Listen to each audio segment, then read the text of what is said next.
मंडळी, आषाढ अमावस्या जिला दिव्यांची अवस किंवा दीप अमावस्या म्हटलं जातं, ती यंदा 2025 मध्ये कधी आलेली आहे?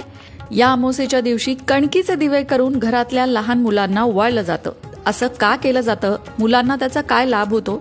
त्याचबरोबर या अमावस्येच्या दिवशी दिव्यांची पूजा केली जाते, ती का केली जाते, कशी करावी, या सगळ्या प्रश्नांची उत्तरं आजच्या या व्हिडिओत तुम्हाला मिळणार आहे. तेव्हा व्हिडिओ शेवटपर्यंत नक्की ऐका, चॅनलला सबस्क्राईब करा आणि आमच्या फेसबुक पेजलाही फॉलो करा.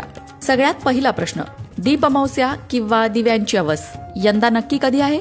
तर यंदाची आषाढ अमावस्या दीप अमावस्या सुरू होतीये 23 तारखेला उत्तर रात्री 2:28 आणि या अमावस्येची समाप्ती होणार आहे 24 तारखेला उत्तर रात्री 12:40 अर्थात यंदाची ही दीप अमावस्या असणार आहे 24 जुलै 2025 सगळ्यात महत्वाचं म्हणजे 24 तारखेलाच गुरुपुष्यामृत योग सुद्धा आहे. त्यामुळे त्या संदर्भातल्या शंका सुद्धा अनेकांच्या मनात आहेत की अमावस्या आणि गुरुपुष्यामृत योग एकाच दिवशी, त्यामुळे मग आता नवीन खरेदी करायची की नाही, सोनं खरेदी करायचं की नाही, असे सुद्धा प्रश्न आहेत.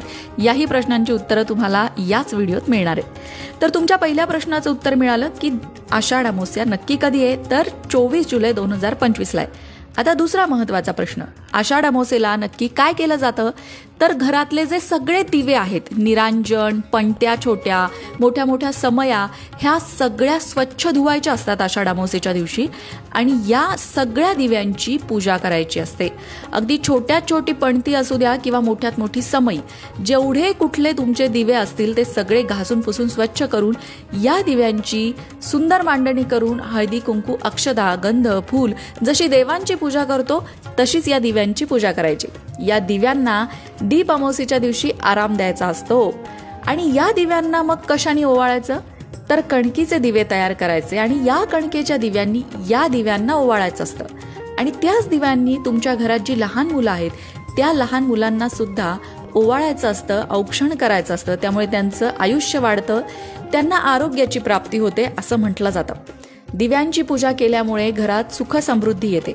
हे दिवे आपल्याला वर्षभर प्रकाश देत असतात आणि हा एक दिवस असतो ज्या दिवशी या दिव्यांची आपण सेवा करायची असते.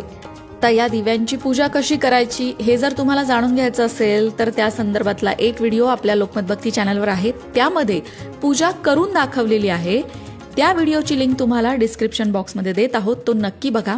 त्यामध्ये पूजेचं संपूर्ण साहित्य आणि संपूर्ण विवरण व्यवस्थित देण्यात आलेलं आहे. आता पुढचा प्रश्न, या दीप अमावस्येच्या दिवशीच यंदा गुरुपुष्यामृत योग सुद्धा आलेला आहे. तुम्हाला माहितीये गुरुपुष्यामृत योगाला नवीन वस्तूंची खरेदी केली जाते, सोनं खास करून खरेदी केलं जातं. तर मग आता यंदा काय करायचं? कारण अमावस्येच्या दिवशी आपण नवीन खरेदी करत नाही, गुरुपुष्यामृत योगाला करतो आणि हे दोन्ही आलंय एकाच दिवशी.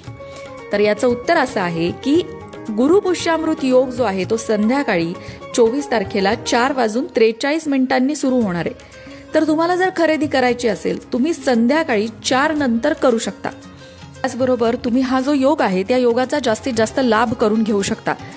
गुरुपुष्यामृत योग आणि आषाढ अमावस्या एकाच दिवशी आलेली आहे, त्यामुळे तुम्ही दिव्यांची पूजा कराल तेव्हा भगवान श्रीहरी विष्णूंची सुद्धा पूजा करा.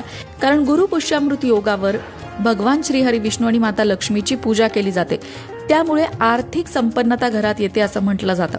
म्हणून माता लक्ष्मी आणि भगवान श्रीहरी विष्णूंची पूजा सुद्धा तुम्ही तुमच्या सगळ्या दिव्यांसोबत करू शकता. गुरुपुष्यामृत योग हा अत्यंत पवित्र मानला जातो, पुण्यदायी मानला जातो आणि म्हणून या दिवशी जशी खरेदी केली तर ती लाभते असं म्हणतात, तसंच या दिवशी केलेली साधना सुद्धा भरपूर फळ मनुष्याला देत असते. या दिवशी केलेल्या साधनेचा सुद्धा भरपूर लाभ साधना करणाऱ्या व्यक्तीला होत असतो. मित्रांनो, त्याचबरोबर अनेक जण या आषाढ अमावस्येला गटारी अमावस्या म्हणतात. ते अतिशय चुकीचं आहे, कारण ही खरं तर दीप अमावस्या आहे.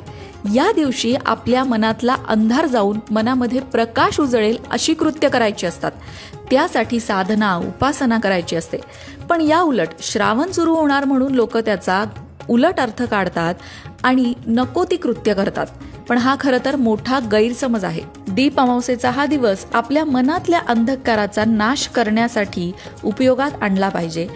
या अमावस्येला केलेली साधना घरातल्यांची प्रगती करून देणारी ठरते. तुम्हाला जर आर्थिक अडचणी असतील, घरात पैसा टिकत नसेल, तर या दिवशी तुम्ही महालक्ष्मी अष्टकाचा 11 वेळा पाठ नक्की करा. महालक्ष्मी अष्टक हे अत्यंत म्हणायला सोपं आहे, पण या दिवशी या प्रकारे 11 वेळा जर महालक्ष्मी अष्टक म्हटलं किंवा श्रीसुक्ताचं पठण केलं तर माता लक्ष्मीची कृपा होते. घरात पैशाची कमतरता कधीही भासत नाही.